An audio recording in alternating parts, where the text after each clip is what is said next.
మన శివాజీ గారికి ఇచ్చేద్దాం.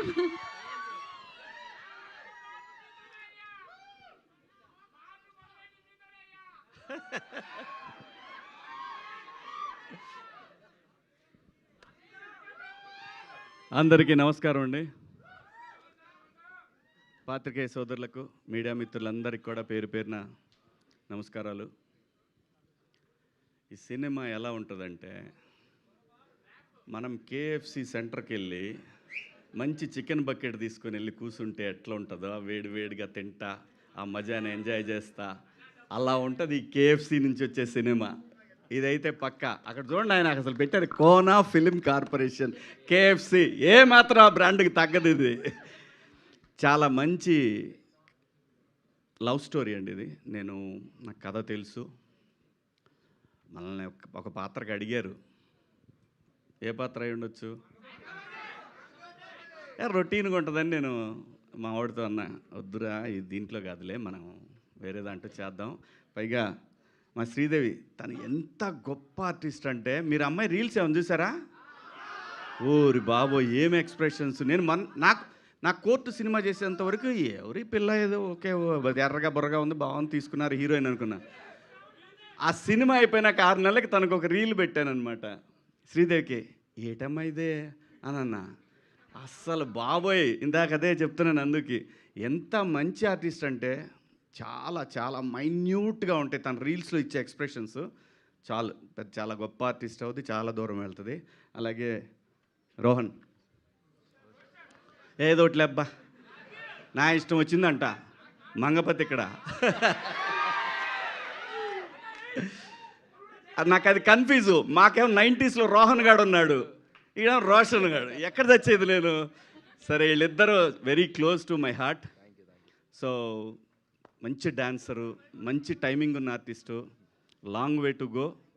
పైగా మనోడి హ్యాండ్ కూడా మంచి లెగ్, బ్రహ్మాండంగా వరుసన మంచి మంచి బ్యానర్స్లో మంచి సినిమాలు చేస్తున్నాడు, మంచి బిహేవియరు. సో ఇది చాలా ఇంపార్టెంట్ అప్కమింగ్ ఆర్టిస్టులకి. సో ఇవన్నీ పుష్కలంగా ఉన్నాయి మా వాళ్ళు. చాలా బాగా చేశాడు ఈ సినిమాలో. మీకు మనోడి డ్యాన్సుల గురించి మీకు చెప్పేదే ఉంది, అందరూ బాగా చేశారు. డైరెక్టర్ గారి కథ నేను విన్నాను, చాలా బాగా చేశాడని చెప్పారు. సో కోనా గారి ఆ గొడుగు కింద వీళ్ళందరూ కూడా చాలా సేఫ్ జోన్లో ఈ సినిమా నుంచి నెక్స్ట్ లెవెల్కి వెళ్ళబోతా ఉన్నారు వీళ్ళందరూ. ఖచ్చితంగా కోనా గారి ఫోటో వాళ్ళ జీవితకాలం పెట్టుకోవాలి, కొత్త డైరెక్టర్ కానీ వీళ్ళందరూ కూడా. ఎందుకంటే వీళ్ళందరికీ ఎవరికి తెలీదు, ఈవెన్ మన శివగారికి కూడా తెలీదు. కోనా గారు ప్రొడ్యూసర్గా చేసిన సినిమాకి ఆ సినిమాకి చేసిన ట్రైలర్కి నేను అసిస్టెంట్ అనమాట అక్కడ ఆ స్టూడియోలో, ఎడిటింగ్ డిపార్ట్మెంట్లో, రాజ్భవన్ రోడ్లో. తోకలేని పెట్ట, ఇది ఆయన ప్రొడ్యూసరు. నేను అప్పుడు ఎడిటర్గా పనిచేస్తున్నాను. సో ఆ సినిమాకి ఒక సీనియర్ ఎడిటర్ ఉన్నాడు, ఆయన దగ్గర నేను ఆ టైంలో నేను అసిస్టెంట్గా పనిచేస్తున్నానండి. అక్కడ పరిచయం, నాకు అక్కడ తెలుసు, నేను పరిచయం లేదు ఆయనకి, ఆయన నాకు తెలుసు.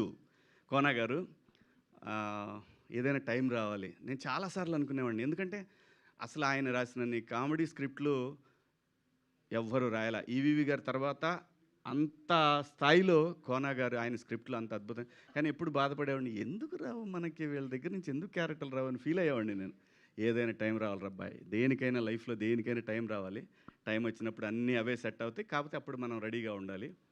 సో ఈ సినిమా రేపు 13వ తారీఖు రిలీజ్ అవుతూ ఉంది. సేమ్ కోర్టు డేట్ అందరూ 14 కదా అంటారు, 13న ప్రీమియర్ వచ్చాం, ఆ రోజే హిట్ టాక్ వచ్చింది. ఇది కూడా అంతే, మార్చి 13 సూపర్ హిట్ అవుతుంది. మీ అందరు దీన్ని ఆదరిస్తారు. అలాగే అస్సలు తను టచ్ చేస్తేనే ఒక వైబ్రేషన్ వస్తుంది. తమన్ గారు నాకు చాలా చాలా చాలా చాలా సంవత్సరాల క్రితం తను కష్టపడే రోజుల దగ్గర నుంచి నాకు తెలుసు. నందమూరి తమన్ కావచ్చు, కొణిదెల తమన్ కావచ్చు, తెలుగోళ్ళ తమన్, అది చాలా బాగుంది కదా. జై తమన్. సో అందరికీ కూడా పేరు పేరున ఇక్కడికి వచ్చేసిన మీ అందరికీ కూడా thank you so much. Thank you Kona గారు పిలిచినందుకు. థ్యాంక్ యూ మీడియా మిత్రులకు అందరికీ కూడా థ్యాంక్స్. కలుద్దాం, తొందరలో కలుద్దాం. Thank you. So me triple S కూడా ఫస్ట్ అడ్వాన్స్ కంగ్రాచులేషన్స్ అండి సాంప్రదాయని సుబినికి కూడా థ్యాంక్ యూ. అంతే అంటే మైక్ తీసుకుంటూ చెప్తున్నాను అనమాట నేను దానికి ఆల్ ది బెస్ట్. అండ్ నా